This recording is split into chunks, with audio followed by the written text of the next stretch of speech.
Good afternoon, my friends. It is FSS here today. Blah blah blah blah blah. I'm super tired. We're gonna keep this quick. And as always, comrade Slavic cat to my right, as he is my right hand cat.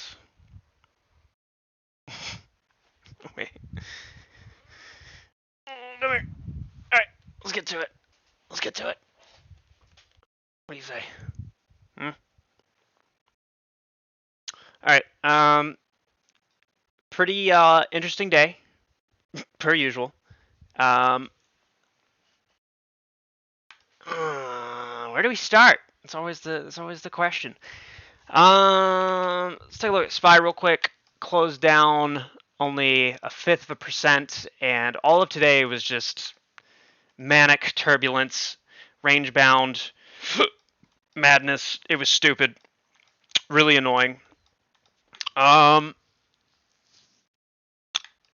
Yeah, so we opened the day. We actually in pre-market gapped up to 398-ish. I know futures hit 398.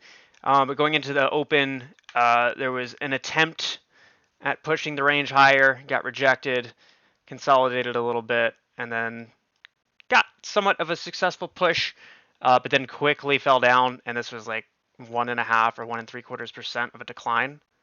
Oh, just 1%. Interesting.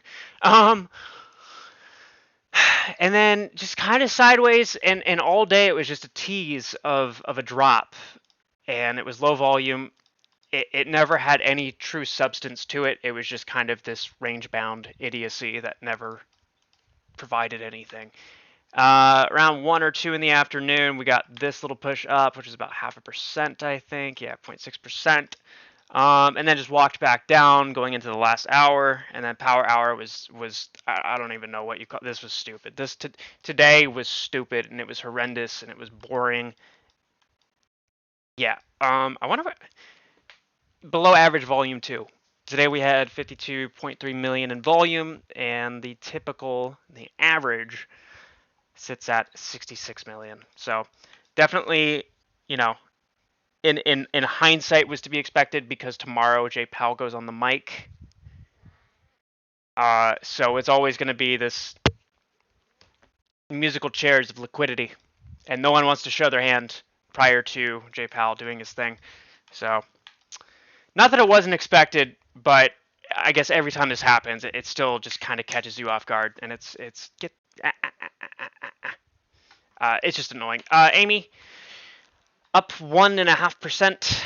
A really strong day. People like I tweeted yesterday that memes were showing some form of strength, and immediately it was the entourage of Darwin's Most Wanted that showed up in my responses on Twitter, saying that there was no strength, there was no this or that. When the day prior, okay, because I'm talking about yesterday, and I said memes are showing strength. If we take a little look-see poo, a little gander, AMC relative to SPY was holding up pretty well. When SPY was trying to dump, Amy was actually showing some resistance, some strength. And the reason why that was relevant, especially yesterday, was a lot of things were beginning to sell off. The hysteria and the uncertainty of going into a J Powell week was well on the radar, and it showed some strength. And so today, you started to see another form of strength, something that actually seemed to precipitate. And what was that? What was that push up? That was 8% push up, right? And yesterday we said it was going to go up, and holy, it did. Now, why am I making such a point out of this? Why am I on my soapbox still? It's not... People get lost in this super tunnel-visioned pseudo macro perspective that doesn't actually exist. It's selection bias, where every day seems to be either it's corruption or it's sideways or it's barcoding or it's this or that. And ultimately, when you have these days where things seem boring, sure, call it boring, but that you don't get anything fruitful. You don't get anything that actually contributes to the greater piece of the chart without having those boring days. Yeah, theta sucks. I get it. But that doesn't mean that there isn't anything that comes to fruition throughout all of this. And so with that in mind, that was a 7.5% push to the upside, all while SPY was either dipping or going sideways. Right? In fact, this kind of looks like the complete opposite of what SPY did today. Hopefully you can see that all right. So, and if you're a fan of, perspectives that aren't, vulnerable to visual bias or whatever, we can throw out this indicator. Where did I put that? Oh, it's benchmark. Yeah, here it is. So we'll track the performance of AMC to the broader market. And to do that, we're using this little indicator that I made called RSI benchmark heat map. I think it's public. If it's not, sorry. So anytime you see red, that indicates that SPY, which is our benchmark here, is suffering. It's not doing good. And the more intense that red is, the worse SPY is doing. And off the bat, even when SPY wasn't doing too great, we were still pushing through. We'll go back to the 5 minute. So even when the day was starting off, we got the gap up on SPY. This went down, right? That's fine though. And then as SPY started to bleed, this thing goes up 4%.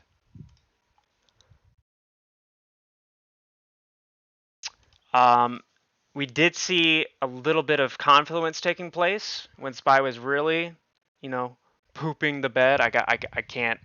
The YouTube algo will destroy me if I don't not use curse words. And it held.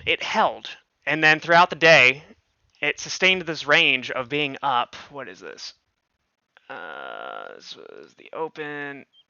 So up 1.5%, sometimes even up to 3%, despite broader market suffering. That's a great sign. And again, to tie this whole thing together, yesterday, when you start seeing this is yesterday right here, where this yellow starts, this piss yellow, and that piss yellow, right? Even when you think that it's just corruption or whatever, insert thing here, this is what strength looks like. These are real buyers. Buyers are not the ones that drive things up 150% overnight. See how much he agrees? Buyers aren't the ones that are going to drive those prices up like that, let alone create sustainable ranges. These are the buyers. This whole day, this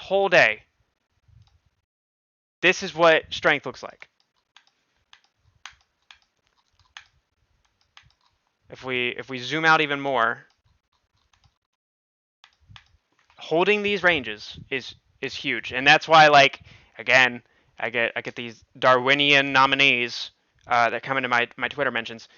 This right here, when you're pushing up like this and you hold these ranges on a macro time frame, we're sitting on the 1 hour here, after a push up of 63%, and then you hold those ranges, there's your sign.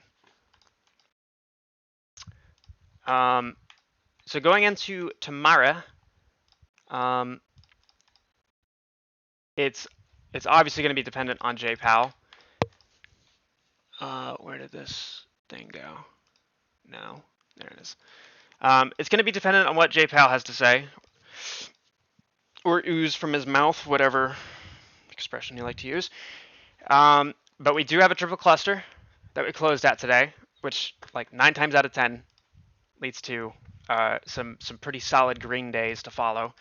And then I'm not saying this. I'm going to say this, but it's with an asterisk. This isn't gospel yet, so don't go crazy. But me personally, I'm getting close to the point where I'm just going to say the squeeze is on. That this is going to be the wheels have been put in motion where things are you don't turn back, where one person who has a big short position or the markets overall seem to be going risk on, whatever it is, when you have volume start to kick in and you have prices going up and sustaining, which is why this was so important, going up 63% and then holding those ranges, when those things start to happen, that's the playbook of disaster for anyone that holds a position that is short. So we're getting close. We're getting close. I'm not confirming it yet, but this is the closest that we've ever been, and this isn't MOAS. I hate that I have to even go here again. I'm not talking about MOAS. I'm not talking about some market-breaking thing. No form of targets, and I'm not saying that for the meme. I don't have. I'm not going there. But this right here, this is the best thing we've seen in a while. The last thing that really showed any form of resolve was back in March, and this is why right here that, okay, yeah, like everybody likes to see this thing go up however much it is, 91%, it didn't sustain. It happened too quick, it blew its load, and then was the one pump and done champion. All right, over here, you know, this from the base to the apex was a 93% move. Right here from the base to the apex is a 66% move. So we're already 50% of the way there, but instead of doing 100% of it and then losing that momentum, this has done half of it over a respectable period of time and is now sustaining. And again, we have bounced off of the daily trigger. Not once, not twice, but 3 times. And things are really pointing in the right direction. Once this breaks this 4-hour ceiling distribution, this red line, when it breaks that, it's moving. It's moving. The last time it did that was back here. It was a 13% move. And then before that, this was a 78% move. Back here, 16% move. Back here. Oh, did I not get the March move right? Wait, let me make sure I have my numbers right there. 160, sorry, okay. March was 160%, my bad. So we're a quarter of the way there. Or half. I'm so tired. 160. Okay, so call it half, just for, or a third. But we didn't blow our load. We didn't blow our load. We might have had to take 30 seconds to act like we weren't going soft and then, you know, talk about whatever and then get back to pumping. But hey, we're gonna do this. We're gonna do this. This looks really good. I'm really happy about this. I'm really happy about this.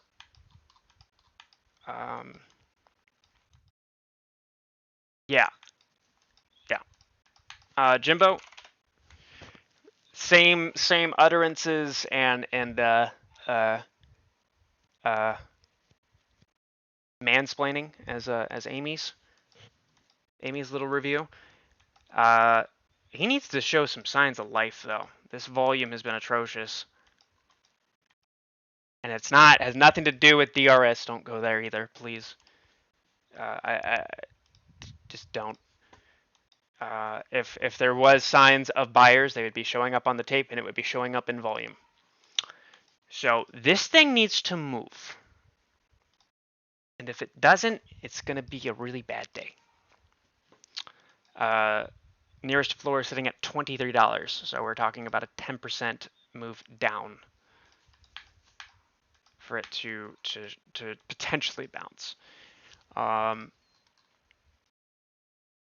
the 1 hour, you know, I like seeing these like descending wedges and whatnot. Price action starts to dip, but volume doesn't really pick up with it. It just sells off slowly, and then there's that order block that gets hit, and then it pops. That's good to see, but when we get to areas right here, you know, volume's not kicking up. which for those Darwinian spectacles that aren't aware, if you don't see volume showing up when you're entering a new range, it's probably not going to hold it. So, yeah. Real quick, gonna go back to SPY. If JPOW comes out bearish tomorrow, we're going to 380. 380 to 385 over the next 3 to 6 sessions. If it comes out bullish, we're going to 420. But SPY is currently in no man's land. We did close below the daily today, which is not good. Yeah, same situation as Jimbo, where if you're finding new ranges that are higher and you don't get more volume to accompany it, it's probably not gonna stay there. That's just how that works, because there's no demand for where the supply sits in value. So what do you do as the supplier? You mark it down, and then you find your demand. So yeah, it's gonna be interesting. It's gonna be a show tomorrow. Godspeed and good luck. If you swung any calls or puts, see you guys tomorrow. I'm going to bed. Cheers and stay black.